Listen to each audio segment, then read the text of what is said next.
Hey, I'm Shannon, here to tell you guys about the tool that has changed completely my world of DIY. And it's one of those tools that a lot of people think is intimidating, but once you realize how easy it is to use, you are going to take your projects to a whole new level. And I can't wait to get started. But before we do, be sure to subscribe and hit that notification bell so you're the first to see videos on tool tips, DIY tips, more product announcements, and so much more. Welcome to RYOBI Tools 101.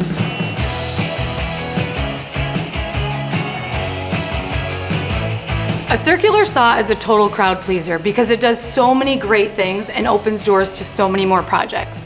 It works with a spinning metal blade that cuts through materials such as lumber, hardwood, paneling, plywood, and I love the versatility of it as well as the fact that it's portable. So I don't have to take my material to my tool. I can actually take my tool right to my material, which saves me a lot of time. Your circular saw is going to give you two main cuts. Your cross cuts, which is where you're cutting against the grain, and your long cuts, or you might hear rip cuts. That's when you're cutting the long length of the board. What I love about that is it's really great in the world of shiplap, let's say, and instead of buying shiplap piece by piece, you can actually buy a 4x8 piece and cut it right down yourself. Find projects that allow you to use this in a way that you normally couldn't use a big piece of panel wood. So most circular saws have similar onboard features, but let's talk through those so that you're using this safely and properly. And as I said, it can be very intimidating to pick up a cordless circular saw, but I want you to know that there are things that are built right in here to keep you safe. One of those being the trigger. So the trigger itself will not engage unless you are also holding your trigger lock switch, meaning that if you go to grab your saw on the work site, you're not just gonna suddenly turn it on and have the blade start. You also have your retractable blade guard cover, and it's automatically gonna retract out of the way. As soon as you're done cutting, please be sure to make sure your blade is completely stopped before you pull your saw out. When you do that and you pull that saw out of the wood, that guard is actually gonna flip back and cover it back up. So the fancy word on this cordless circular saw is bevel. So you can do what's called a beveled or an angled cut with your bevel lock knob. Here's the thing, you wanna make sure that you're loosening it to adjust your angle, but please be sure that it's completely tightened back up before you go in for your cut. Your cordless circular saw also has the depth lock knob. This is going to be what you're going to adjust to know how far your blade is going through the material you're cutting. And here's why that's important. There is no reason for your blade to ever go further than 1/4 of an inch under the material. But I like to set up my saw on my material and kind of see where it's going, make that adjustment, make sure it's tight, and then I can go in knowing that my blade's not gonna be coming out the bottom really, really far. Be sure to, of course, keep your hands away from your material, and also when making adjustments to that, make sure that your battery is out of the cordless circular saw. One thing that's really important is that you understand blades and how they're sold and what you need to look for. So blades are sold from 4.5 inches up to 7.25 inch in size. And you're gonna wanna make sure that you're picking the right blade for your tool.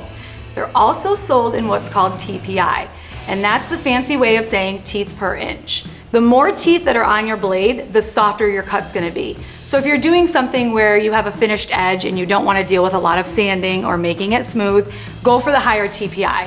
If you're doing something outside, let's say lumber, or dealing with something where you don't really care about what it looks like, they're just quick cuts, you're gonna wanna go with that lower TPI.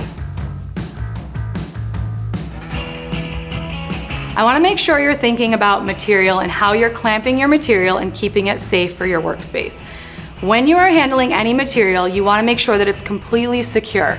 This has a lot of power, and you certainly don't wanna go into any material that's not held down completely. When you are cutting into your material, you need to pull your trigger and your trigger lock switch, of course, making sure that your blade is full speed. Once it's full speed, then you can touch your material. Don't go in, hit your material, then turn it on, because it's gonna cause a little bit of a kickback, and that's not great. Here's another tip. When you are handling your cordless circular saw, there are only two places your hand should be. One on your pommel handle, and that's going to allow you to guide that saw. The other one is going to be on your trigger, with your trigger lock switch, of course, engaged, and your fingers wrapped completely around there. So make sure you have those two tight grips before going in. Now that you understand the blades, let's talk about how to change your blades easily and safely. Be sure your battery is removed before doing anything with your blade. In the back of your saw, you're gonna see a little wrench that's hiding in a little hole. You're gonna pull out that wrench, and that's gonna be what's going to help you loosen your blade. Make sure that you're holding your blade lock switch so that it keeps that blade in place so you can loosen it. And then of course, remove that blade, go ahead and put the pieces back in, tighten it back up, and you're good to go. The cordless circular saw is easily gonna become your favorite tool because it lets you take on projects that maybe you didn't even know existed or you didn't realize you could actually do. But because of all the capabilities it has, you're gonna enter into a whole new world of DIY and projects.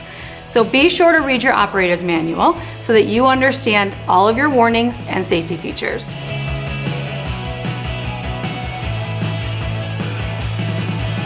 Hey RYOBI Nation, thanks for tuning into this episode of Tools 101.